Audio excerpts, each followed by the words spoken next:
Shalom, shalom, je crois par la grâce de Dieu que tu vas bien et que le Seigneur t'a fait beaucoup, beaucoup de bien pendant cette semaine. Je crois qu'il t'a fortifié et qu'il t'a pris par la main et qu'il t'a conduit. C'est la plus grande grâce que d'avoir le Seigneur avec nous, qui nous conduit et qui nous guide. Et j'aimerais qu'ensemble nous puissions lui dire encore merci, exprimer notre reconnaissance ce matin pour sa bienveillance pendant la semaine. Père, nous sommes tellement reconnaissants de ce que tu es vivant, de ce que tu es fidèle. Reconnaissant de ce que tu nous as tenus par la main et tu nous as gardés dans ta présence. Reconnaissant de ce que ce matin encore nous sommes dans la foi. C'est un privilège, c'est une grâce énorme. Et nous voulons te dire merci pour cela. Plusieurs ont abandonné en cours de route, mais tu nous as fait la grâce d'être encore là ce matin et d'être encore attachés à toi. C'est un privilège, c'est une grâce. Et nous sommes reconnaissants pour cela. Nous voulons te rendre la gloire et l'honneur. Toi qui vis à jamais, toi qui règnes à jamais, dans le merveilleux nom de Jésus le Christ. Père, nous t'avons prié avec action de grâce. Amen. Amen. Bien-aimé, comme je te l'ai dit, je suis heureux de te revoir ce matin et je crois que tu es en pleine forme. Ici, sur cette plateforme, je te parle de communion avec la personne du Saint-Esprit. Et là où on parle de communion, on parle de proximité. Là où on parle de communion, on parle de relation intime. Là où on parle de communion, on parle de communication. Et lorsqu'on parle de communication, la plus grande caractéristique, on va dire comme ça, du moins pour une bonne communication, ce qu'il faut en premier, c'est aussi une bonne écoute. Pour parler de communication, il est important d'écouter. Si nous voulons avoir une bonne communication, que ce soit avec nos enfants, avec notre conjoint, avec des amis, si nous voulons avoir une bonne communication, il est important de savoir écouter. C'est primordial, c'est important pour une bonne communication de savoir écouter. Et de la même manière, si nous voulons une bonne communication avec la personne du Saint-Esprit, nous devons apprendre à mieux l'écouter, à mieux entendre le son de sa voix. Et la semaine passée, déjà, je t'ai parlé de la parole, comment faire pour mieux écouter la personne du Saint-Esprit. Il faut plonger ses regards dans la loi parfaite de Dieu. Il est important d'ouvrir sa Bible et de la lire. Je t'avais dit, ou bien je t'avais proposé pour cette année d'avoir comme résolution de lire chaque jour, de méditer la Bible, de méditer la parole de Dieu, d'être plongé dans la parole de Dieu chaque jour de cette année. Ça te fera énormément de bien et ça te permettra de mieux discerner la voix du Saint-Esprit. Parce qu'il est important de discerner la voix du Saint-Esprit. Parce que tout au long de ta marche chrétienne, tu vas entendre plusieurs voix. Tu vas entendre la voix de ta chair, tu vas entendre la voix de ton âme, tu vas entendre la voix du diable.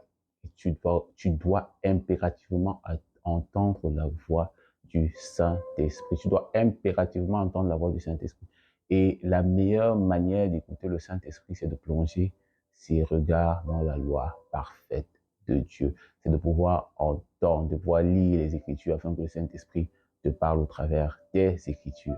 Et comment faire, justement, comment faire lorsqu'on lit la parole pour entendre la voix du Saint-Esprit?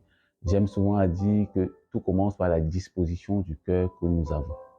Par la disposition du cœur que nous avons. Est-ce que tu es prêt à écouter? Est-ce que tu es prêt à entendre le son de la voix du Seigneur? Est-ce que tu es prêt à apprendre? Tout commence par cette disposition. Lorsque tu t'approches des Écritures, est-ce que tu t'approches comme un maître, comme un seigneur, comme quelqu'un qui connaît tout, comme un docteur en lettres modernes, ou tu t'approches comme quelqu'un, comme un étudiant, comme un enfant qui va apprendre de son père? Tout dépend de la manière avec laquelle tu t'approches. La parole de Dieu n'est pas forcément tes livres de doctorat ou bien encore de master de recherche que tu lis régulièrement. Tu as besoin du Saint-Esprit pour te conduire dans la parole de Dieu, pour t'expliquer les Écritures. Alors lorsque tu t'approches, tu dois avoir une bonne disposition de cœur. En fait, comme un enfant qui s'approche de son père. La Bible nous dit dans Matthieu 18, je crois bien au verset 3, en fait, que le royaume des cieux appartient à ceux qui les ressemblent, en parlant des enfants, en parlant de ceux-là qui sont disposés à apprendre, en parlant de ceux-là qui sont prompts à écouter. Donc, je voudrais t'encourager lorsque tu t'approches de la parole de Dieu, à t'approcher comme un enfant, comme un élève, comme un étudiant, prêt à recevoir l'enseignement de ton maître qui est le Saint-Esprit. En fait, ce que je veux te dire, c'est que lorsqu'on s'approche de la parole du Seigneur, on s'approche avec humilité. L'écoute aussi, c'est une caractéristique des personnes humbles, des personnes qui sont prêtes à écouter l'autre. Parce qu'en réalité, quand on parle de communication, il est important d'écouter l'autre, de savoir en fait ce que l'autre pense aussi. Si tu viens et que tu donnes seulement tes directives, voilà ce qu'on va faire, voilà comment on va faire, voilà, tu donnes tout le projet, tout le plan, et que tu n'es pas prêt à écouter l'autre, en fait, vous n'irez pas très loin avec la personne avec qui tu chemines. En fait, vous n'irez pas très loin. Donc, la communication, elle est importante et dans la communication, l'écoute est primordiale. Il faut être en mesure d'écouter l'autre. Et il est important d'écouter la voix du Saint-Esprit. Lorsque je m'approche des Écritures, je dois être assez humble pour demander au Saint-Esprit, je ne comprends pas de quoi il est question. Je voudrais être éclairé, être enseigné par toi. Alors je lève les mains, je viens comme un enfant prêt à entendre le son de ta voix, prêt à te voir m'expliquer les Écritures. Il est important, il ne faut pas venir comme un savitou, comme quelqu'un qui connaît tout. Si tu viens comme ça, tu ne recevras rien. Tu seras simplement comme un pharisien qui est rempli de la parole dans la tête et la parole n'arrivera jamais dans ton cœur. Or, il faudrait que la parole arrive dans ton cœur pour transformer ton système de pensée, pour transformer et pour changer ta vie. Amen. Amen. Donc ce matin, je voudrais véritablement t'encourager. Et dans la parole, en fait, Jésus est le modèle parfait de communion avec la personne du Saint-Esprit. En fait, Jésus avait une communion parfaite avec la personne du Saint-Esprit. Et je te l'avais déjà dit dans Jean 5 au verset 19, il disait qu'il ne fait rien de lui-même, mais tout ce qu'il fait, c'est ce qu'il voit son Père faire, et ce que son Père fait, il le fait pareillement. Et dans Jean 12 au verset 50, il nous dit ceci. Je vais le lire pour toi à la partie B. C'est pourquoi les choses que je dis, je les dis comme le Père me les a dites. C'est pourquoi les choses que je dis, je les dis comme le Père me les a dites. En fait, même pour parler, Jésus avait besoin d'entendre Dieu lui dire.